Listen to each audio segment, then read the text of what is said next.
chegou a hora tão aguardada de uma visão antecipada do que existe além do universo mecânico.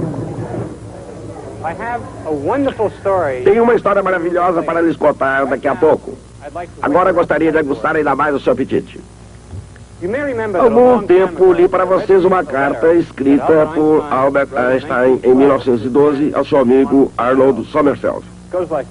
A carta diz: tenho me ocupado exclusivamente do problema da gravitação e acredito agora que superarei todas as dificuldades.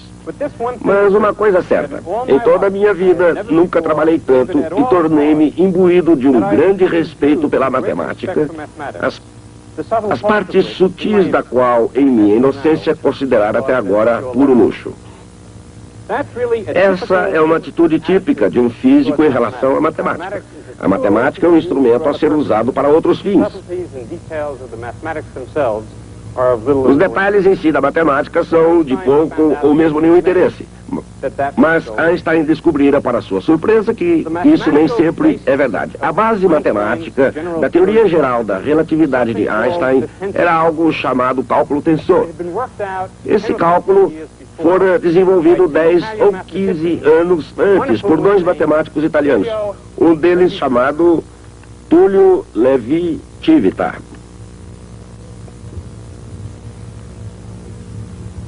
Em 1914, Einstein escreveu o seu primeiro trabalho sobre a nova teoria. Outro físico, Max Abraham, autor de uma teoria rival, tentou ler o trabalho de Einstein, mas não entendeu nada. Era muito difícil. Em busca de auxílio, remeteu o trabalho para Levi-Civita. Levi-Civita leu o trabalho e interessou-se imediatamente pela teoria da relatividade. Em 1915, Levi-Civita escreveu uma carta a Albert Einstein dizendo-lhe que havia algo errado em sua teoria. Vocês podem imaginar como Einstein deve ter se sentido. Ele vinha se esforçando para dominar essa matemática muito difícil.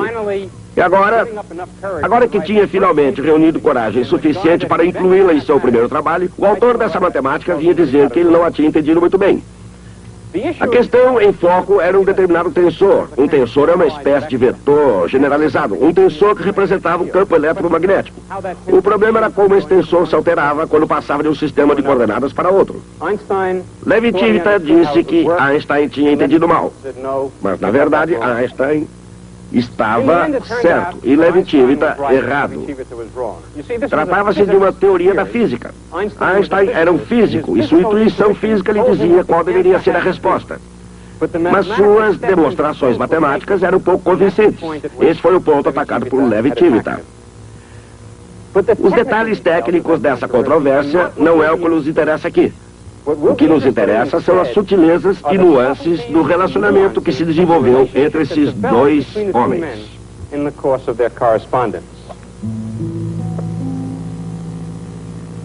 Para qualquer pessoa, o fato de Albert Einstein não se considerar um grande matemático pode ser uma grande surpresa. Afinal, ele tinha um notável domínio da matemática em comparação com a maioria dos físicos da sua época, e maior ainda em comparação com o cidadão comum da sua ou de qualquer outra época. O que ele realmente queria dizer era que o seu domínio da matemática não se comparava ao do brilhante italiano Tullio Levi-Civita. Assim, a percepção de Einstein era relativa, mas afinal, Einstein era o mestre da relatividade. É claro que em épocas mais antigas não havia distinção entre matemáticos e físicos. Desde a antiguidade, a astronomia e o cálculo, a mecânica e a geometria eram consideradas partes da mesma profissão. Mesmo assim, sempre houve certos indivíduos que, como Einstein, possuíam uma intuição especial sobre o verdadeiro comportamento do mundo. No século XIX, foi criado um novo termo para descrever esses indivíduos. Esse termo foi físico. Mas mesmo antes de existir esse tempo, a ciência da física fora aperfeiçoada por dois indivíduos cujo domínio da matemática não era apenas fraco, era virtualmente inexistente. Um deles foi o ilustre Benjamin Franklin, de Filadélfia, Pensilvânia, uma colônia da Inglaterra, na América ainda pouco civilizada. O outro, nascido numa época em que a Pensilvânia já não era mais colônia de ninguém, foi Michael Faraday. Inglaterra da Rainha Vitória. Sem ter uma educação conveniente, Michael Faraday teve dificuldades até mesmo de colocar os pés na porta dessa instituição real. Mas uma vez nela aceito, Michael Faraday obteve uma satisfação que só pode ser encontrada na busca e descoberta de ideias científicas originais. E embora desprovido de grandes dotes matemáticos, Faraday faria muito para impelir a ciência em direção ao universo mecânico de Isaac Newton. As leis da mecânica de Newton, juntamente com sua teoria da força da gravidade, haviam convencido a comunidade científica de que o mundo poderia ser compreendido por meios racionais. Nessa mesma trilha, os seguidores de Newton descobririam que, assim como a gravidade, a eletricidade e o magnetismo também são forças que diminuem com o quadrado da distância. A semelhança era espantosa. E tanto para Faraday, quanto para a comunidade científica em geral, ela encerrava uma das questões essenciais da física, seja gravitacional, elétrica ou magnética. Como uma força poderia agir entre corpos quando eles nem sequer se tocavam? Aqui, a intuição de Faraday realmente brilhou, fazendo-o imaginar que uma força igual a 1 sobre R ao quadrado devia ser aplicada por algo que irradiava para fora, como a luz do Sol. Olhando ainda mais longe, Faraday concebeu as linhas de força partindo de cargas positivas e acabando em cargas negativas. E para onde quer que elas fossem, isso significava o universo inteiro, levava um poder de atrair e repelir. A imagem que Faraday fazia das forças magnéticas não era menos vívida do que sua percepção da eletricidade. Um dia, as visões de Michael Faraday se tornariam a imagem do campo elétrico e magnético. Mas seus colegas, todos mais requintados do ponto de vista matemático, exigiram uma expressão mais rigorosa de suas ideias, e não pura intuição. Naturalmente, foi necessário algum progresso matemático. E ele aconteceu. Na Alemanha com Gauss e na França com Ampère. Mas ninguém percorreu com mais elegância a matemática, nem compreendeu com maior clareza as linhas de força do que James Clerk Maxwell. Dele foi a percepção mais penetrante nas ideias de Faraday e com enorme esforço conseguiu transformá-las na teoria do campo eletromagnético. As 4 leis dos campos elétrico e magnético permanecem tão válidas hoje quanto naquela época em que foram elaboradas por James Clerk Maxwell. Os frutos do trabalho de Maxwell e de Faraday desabrochariam durante a era industrial e a era eletromagnética. Mas isso só ocorreu porque as sementes haviam sido plantadas por uma outra pessoa numa terra distante. Alguém que ficou famoso primeiro como impressor e que depois deixaria marcas indeléveis nas questões de Estado. Mas em sua juventude, Benjamin Franklin fez algumas descobertas notáveis no campo da ciência. Na época de Franklin, o campo da eletricidade, como o próprio Novo Mundo, ainda era verde e pouco desenvolvido. De fato, todo o conhecimento do mundo sobre eletricidade caberia numa garrafa de Leyden. A garrafa de Leyden foi o primeiro meio utilizado para armazenar eletricidade. Ela foi usada por Benjamin Franklin para revolucionar a física. Foi com garrafas de Leyden e não com para-raios que Franklin fez suas mais importantes descobertas. Ele observou corretamente que se um objeto tem uma carga positiva e o outro uma carga negativa, os dois se atrairão mutuamente. Mas se os dois objetos possuem cargas positivas, eles se repelem mutuamente. De fato, Benjamin Franklin inventou os próprios termos carga positiva e carga negativa. Mas o que é exatamente uma carga elétrica? E quais os fatores que determinam o funcionamento da eletricidade? Para lidar com a eletricidade com segurança é preciso compreender certas coisas. Não apenas cargas, mas também volts, amperes e campos, entre outras. Mas não importa qual a quantidade em questão, alguma coisa é sempre necessária para produzir a eletricidade. Desde 1800, uma dessas formas tem sido a bateria elétrica. Giuseppe Galvani, o primeiro neurobiólogo do mundo, foi quem começou tudo ao fazer uma pergunta muito simples. Como se explica que a perna de uma rã, sem a ajuda da rã, apresente uma reação tão violenta a um impulso elétrico tão pequeno? Seu colega, Alessandro Volta, encontrou a resposta. E no momento em que essa resposta foi elaborada, ele inventou também a bateria elétrica. É claro que a bateria já percorreu um longo caminho desde a pilha voltaica de Volta, com seus vários metais separados por pedaços de pano, argila e praticamente qualquer material que estivesse à mão e fosse úmido. Mas embora a bateria produzisse um fluxo de eletricidade, seria preciso algo consideravelmente mais potente para fazer girar as rodas do comércio e da indústria. Consideremos, por exemplo, o progresso dos holandeses. Na Holanda, obteve-se lucros onde quer que soprasse o vento ou corresse água. Em todo o mundo ocidental, essa fonte de energia foi saudada como a onda do futuro. Mas as condições comerciais tendem a mudar. E realmente mudaram com a introdução da máquina a vapor. Exatamente na mesma época da história, o carvão estava sendo incluído na equação das fontes energéticas e da energia industrial. O carvão revelou-se mais confiável que o vento e mais fácil de transportar do que a água. Mas um elemento diferente logo ocuparia um lugar no cenário da energia industrial: a eletricidade. E ninguém a compreendeu melhor do que Michael Faraday.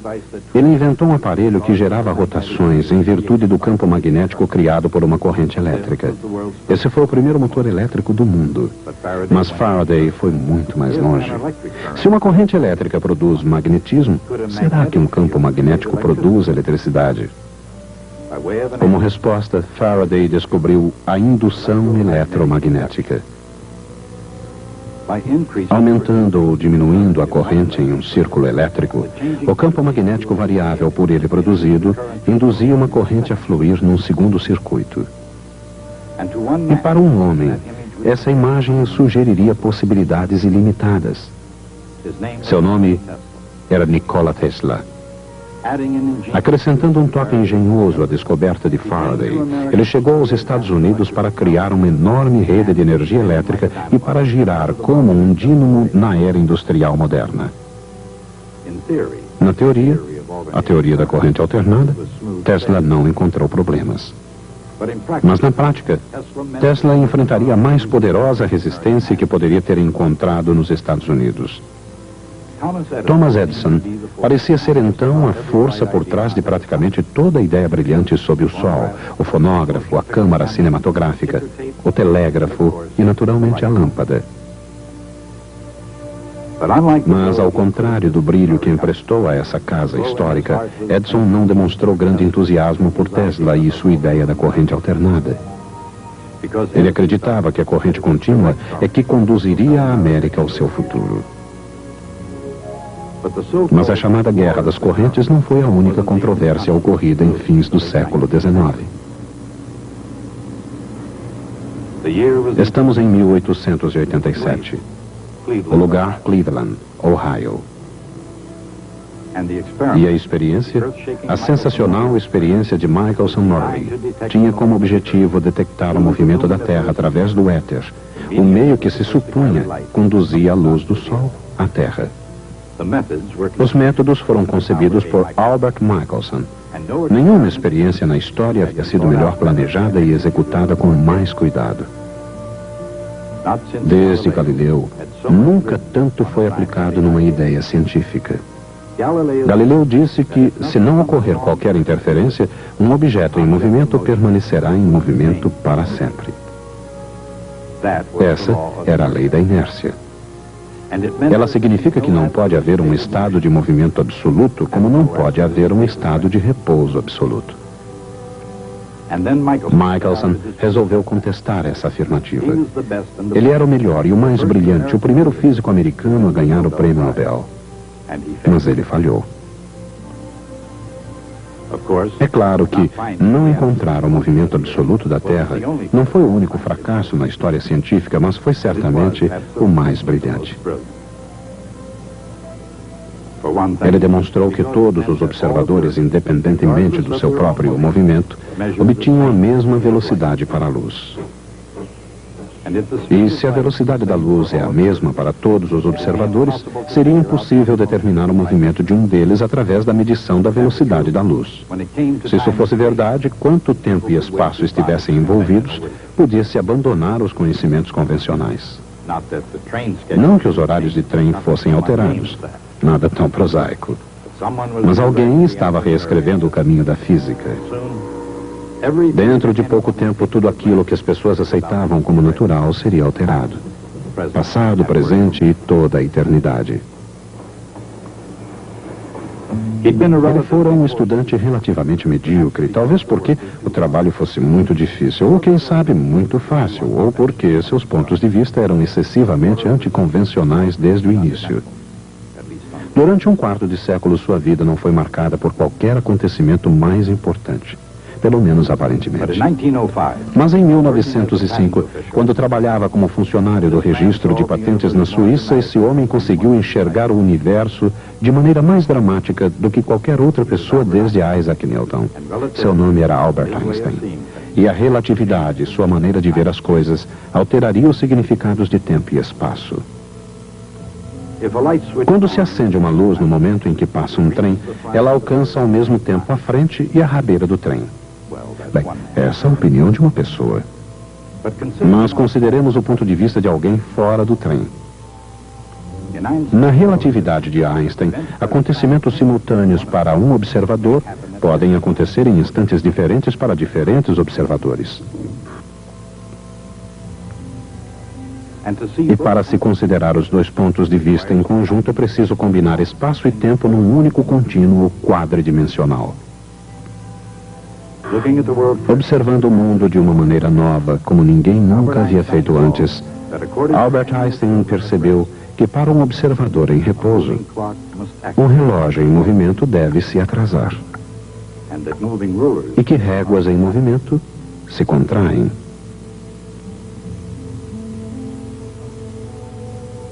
Por causa disso, ele visualizou o que alteraria a concepção humana sobre o comportamento do mundo. Um par de gêmeos, Albert e Henry, por exemplo, nascidos no mesmo tempo e espaço, são aparentemente muito semelhantes. Mas dentro de cada um, podem ser tão diferentes quanto a noite e o dia.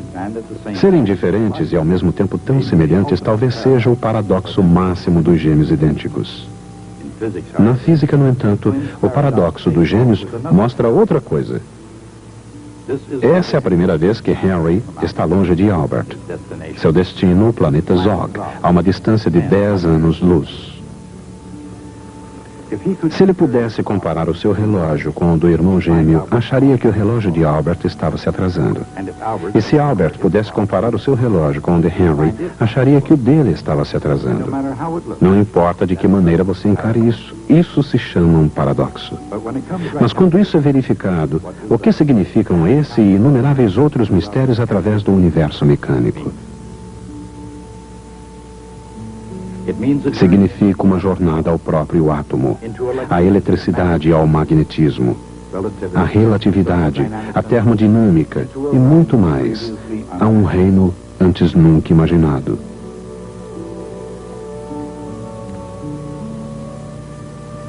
Um reino onde até mesmo as leis de Isaac Newton tiveram que dar lugar à percepção nova e mais profunda, dando origem a uma nova ciência. Uma ciência que receberia o nome de mecânica quântica. Uma aventura que envolve o universo mecânico e muito além. Além de tudo mais, do início ao fim, Uma história não apenas de leis e princípios, mas daqueles que os descobriram.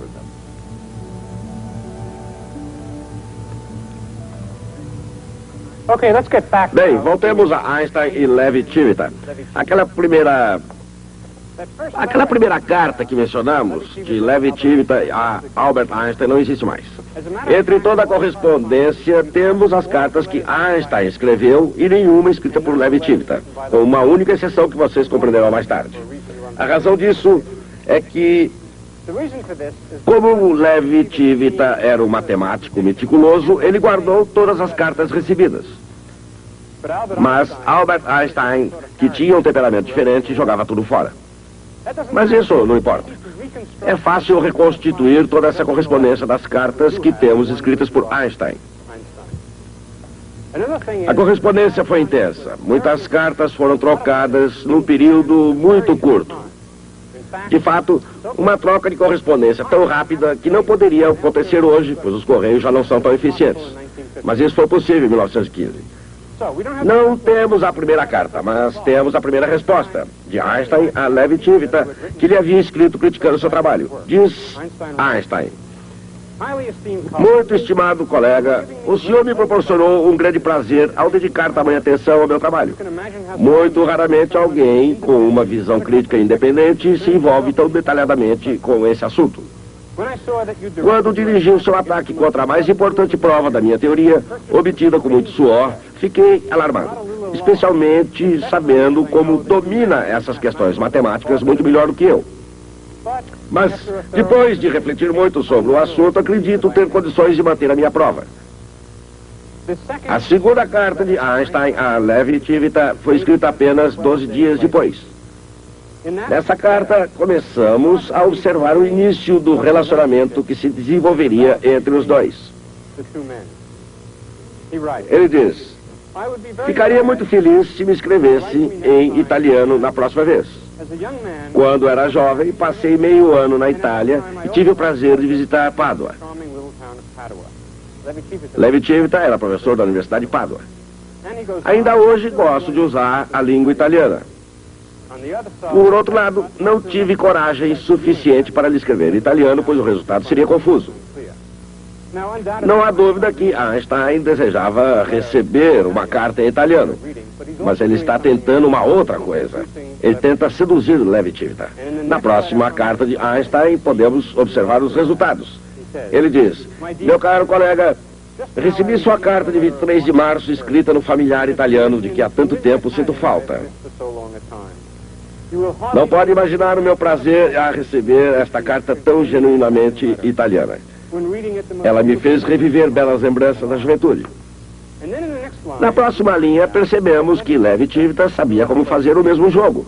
Einstein diz: você coloca as coisas de uma forma simpática em suas cartas. Você me trata como um amigo.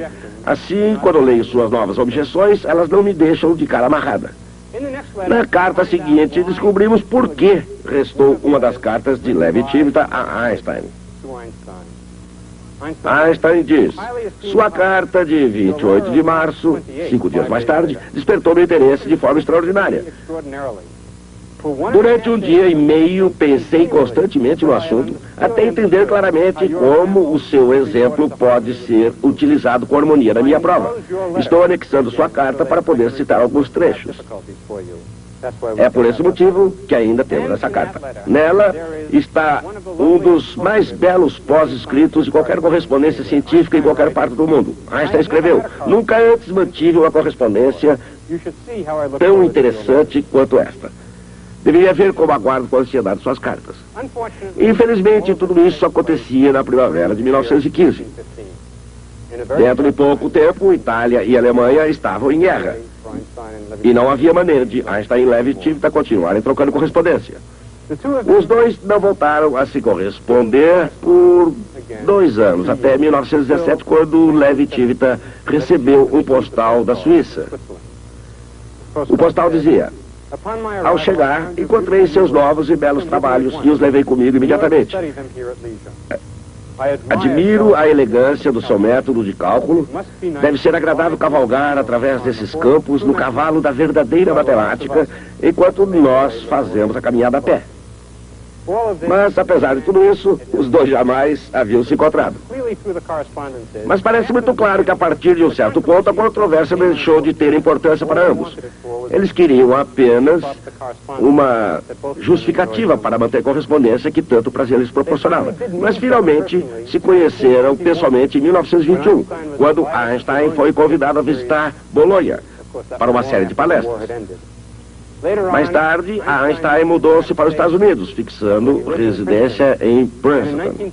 Em 1936, convidou Levi-Civita para vir a Princeton, onde passaram juntos um ano. Mas o mundo dava novamente sinais de inquietação e as nuvens de guerra se formavam mais uma vez. Levi-Civita retornou à Itália. Em 1938, quando leis racistas foram aprovadas pelo governo fascista italiano, Levi-Civita, que era judeu, perdeu seu cargo de professor e seu lugar em todas as sociedades científicas. E finalmente morreu, isolado do resto do mundo científico, em seu apartamento em Roma, em 1941. Um dia, ao ser indagado sobre o que mais gostava na Itália, Einstein respondeu: espaguete e Levi-Civita. I'll see you next time.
Thank you.